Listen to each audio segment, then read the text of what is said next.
आजकल सावन का महीना चल रहा है और हम देख रहे हैं कि चारों तरफ लोग कांवड़ लेके जो है जाते हैं। ये एक बड़ा अच्छा सा प्रश्न आया एक लड़के का कि स्वामी जी, ये कांवड़ का कोई स्पिरिचुअल महत्व होगा, वो महत्व क्या है? तो आजकल वो जो देखता है इस तरीके से कांवड़ ले जा रहे हैं, गाते नाचते, शराब पीते, शोर मचाते, तो ये उसे कांवड़ नजर नहीं आता। सही भी है, नजर नहीं आना चाहिए। कांवड़ या इस तरीके के कोई भी जो आयोजन होते हैं उसके पीछे एक बहुत गहरे अर्थ कुछ छुपे होते हैं। वो अर्थ केवल वही समझ सकता है जिसने उसको बनाया या जिसने उसको वास्तविक अर्थों में जिया। कांवड़ का जो कंसेप्ट है वो कंसेप्ट ये है कि सावन के महीने में अगर कोई व्यक्ति अपने घर से जाके और कांवड़ में गंगा जल भर के लाके और अपने पड़ोस के मंदिर में या जहाँ पे भी उसने शिवलिंग की स्थापना की हो उसको अगर स्नान कराता है तो इसको उसके लाभ मिलते हैं। लाभ की भी बड़ी अलग अलग परिभाषा है।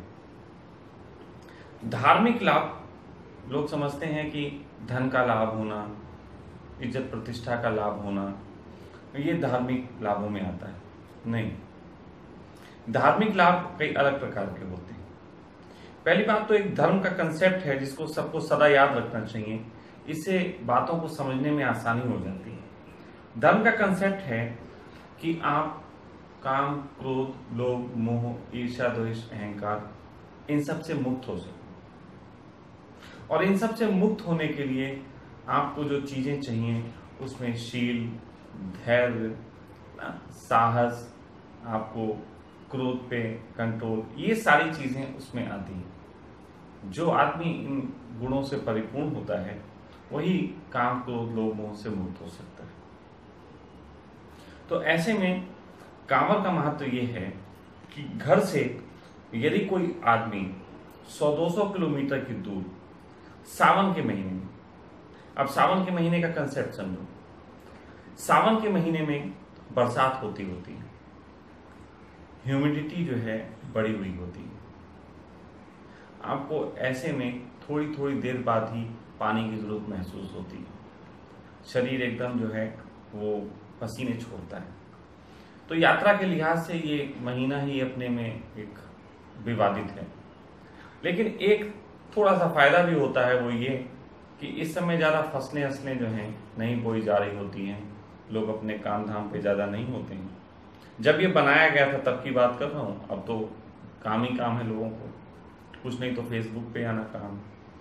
तो ऐसी स्थिति में ये महीने में यदि कोई व्यक्ति कांवड़ लेके, कांवड़ जो है वो सही प्रोसेस ये है कि हमारे कांधे पे एक लपकदार बांस होना चाहिए। लपकदार जो ऐसे ऐसे हिलता है, लपकदार बांस, उसमें दोनों तरफ जो है वो मटके लगे हुए जिसमें जल भर के लाना होता है अपने शिवलिंग पे चढ़ाने के लिए।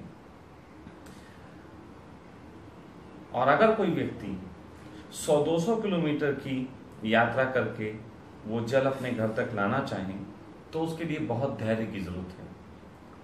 लपकदार बल्ली में यदि पानी भरा होगा दोनों तरफ मटकों में तो वो जरा सी गलत चाल चलने पे हिलेगा और हिलने पे पानी छलक जाएगा। सही बात तो यह है कि जिस ढंग के आज लोग कांवड़ लेके जाते हैं, जिस तरीके से आज भागा दौड़ी होती है, यदि कांवड़ को वो उसके वास्तविक स्वरूप में घर लाना चाहें तो इस तरीके से लगभग असंभव है। घर तक जल पहुंचेगा ही नहीं। जब घर तक जल पहुंचेगा ही नहीं तो लाभ की तो बात ही छोड़ दीजिए। तो ऐसे में जरूरी ये होता था कि आदमी पेशेंस के साथ 200 किलोमीटर तक एक सात्विक चाल चल के वो अपने घर तक जल लाए। और 1 महीना इसीलिए समय रखा जाता था कि लगभग ऐसी यात्रा करने के लिए 1 महीने का समय ही लगेगा। आजकल तो लोग मोटरसाइकिल स्कूटरों से जा रहे हैं गाते बजाते। कांवर बना ली है, लेकिन एक डंडा बना लिया, उस डंडे में दो तरफ मटके बांध दिए, मटके के अंदर बोतल रख ली, बोतल में पानी भरा और ढक्कन लगा दिया, पानी गिर ही नहीं सकता। तुम सात्विक चाल तो छोड़ ही दो, तुम उल्टा सीधा कैसे भी भागो, उससे कोई जो है तुमको फर्क नहीं पड़ता, पानी गिरेगा ही नहीं। जिन्होंने ये नियम बनाया था उन्हें मालूम भी नहीं होगा कि लोग अब इस तरीके से इस नियम की हत्या करेंगे।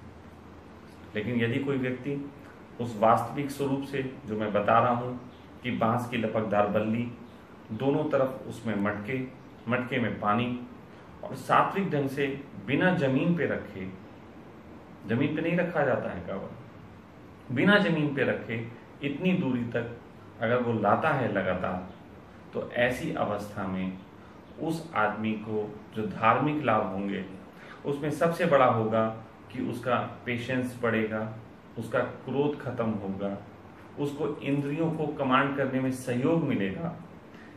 यही लाभ आपके खड़ाऊ का भी होता है। खड़ाऊ जो पहने जाते हैं, खड़ाऊ में भी यही होता है कि खड़ाऊ में आगे एक सिर्फ होता है जिसमें पांव की उंगली, अंगूठा और उंगली आप दबा सकते हैं, उस दबा के ही आपको चाल चलनी पड़ती है। और वो चाल तभी कोई व्यक्ति चल सकता है जब बहुत धीरे धीरे धैर्य के साथ वो पैर रखे। यदि वो तेजी के साथ पैर रखेगा तो खड़ाऊ घूम जाएगा और उसकी उंगलियां टूट जाएंगी और उसको बहुत तकलीफ होगी। तो ऐसे में जो काम खड़ाऊ करता था, खड़ाऊ लोग सालों पहनते हैं उस लाभ के लिए, जिस लाभ को केवल 1 महीने में पाया जा सकता है। 1 महीने यदि आप ऐसी यात्रा करते हैं तो आपको बहुत लाभ होगा। लेकिन ये जो आज कांवड़ का रूप चल गया है, मैं इससे सहमत नहीं हूँ। इसने कहीं ना कहीं धर्म को एक गलत दिशा दी है। ये निश्चित ही आजकल जब मैं ये बातें कह रहा हूँ तो कई लोग ये भी कहेंगे कि हम 1 महीने भीड़ अपनी दिखाते हैं, हम दुनिया को दिखाते हैं हम हिंदू हैं, और आप इसके विरोध की बात कर रहे हैं। मैं विरोध की बात नहीं कर रहा हूँ, मैं ये कह रहा हूँ मेहनत तो तुमने की, 1 महीना तुम लगे भी रहे, तुमने बड़ा अपना समय दिया, बड़ा धन्यवादी हूं कि तुमने समय दिया, लेकिन उसके सच्चे स्वरूप से तुम परिचित ही ना हो सके तो फायदा क्या। जितने लोग कांवड़ लेके जाते हैं, यदि उसमें से 50% लोग भी ये तय कर लें कि जो जिस ढंग से मैं बता रहा हूं उस ढंग से कांवड़ लेके जाएंगे, ग्रुप में नहीं, अकेले अकेले अपने तरीके से, और अपने मौन में साथ 1 महीने तक रहेंगे, किसी से ज्यादा बातें नहीं करना, लफाजी नहीं करना, शराब नहीं पीना, हुड़दंग नहीं मचाना, 1 महीने तक किसी का बुरा नहीं करना, आप इस नजरिए से यदि कांवड़ यात्रा करते हैं तो आपको जो लाभ मिलेगा, आपके चेहरे का जो चमक बढ़ेगी, जो सौंदर्य बढ़ेगा, वो इस जगत में जितना हिंदुओं को अच्छा लाभ पहुंचाएगा उतना ये शोर शराबा कभी भी अच्छा लाभ नहीं पहुंचा सकता। इस धार्मिक आयोजन का वास्तविक उपयोग करें, राजनीतिक ना करके वास्तविक उपयोग करें, और निश्चित जाने आप बहुत भला करेंगे, अपना भी और धर्म जगत का भी। और फिर आप जिस धर्म को भी मानते हो, हिंदू धर्म को मानते हैं तो उसका भी। इसको कोई भी कर सकता हो, मुस्लिम भी कर सकते हैं। इसको जो भी आदमी चाहता है कि इंद्रियों पर कंट्रोल करे, उसको ये यात्राएं करनी चाहिए। ये हर प्रकार के लोगों के लिए है, ये कोई हिंदुओं के लिए ही नहीं है। तो इसलिए मैं चाहूंगा इसके वास्तविक स्वरूप को समझें, इसका आध्यात्मिक लाभ लें। यही रीजन है कि मैं इस विषय पर बात किया।